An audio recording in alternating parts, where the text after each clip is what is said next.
Here I have MOTOROLA Moto G24, and today I'm going to show you how to insert SIM card and SD card into this device. So for this operation you'll need this kind of tool, which might help you to eject the SIM card and SD card slot. So firstly you should remove back cover, this case. Then we take this tool, put it inside the hole next to the slot, slightly press it, the slot pops out.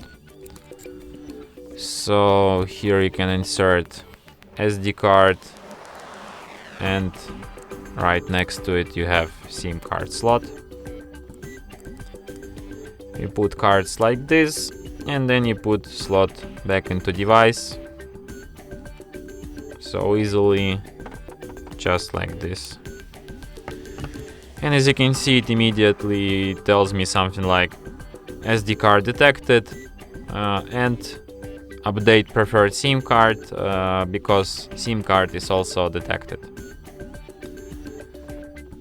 And that's it. Thanks for watching. If you find this tutorial useful, don't forget to hit that like button and subscribe to our channel.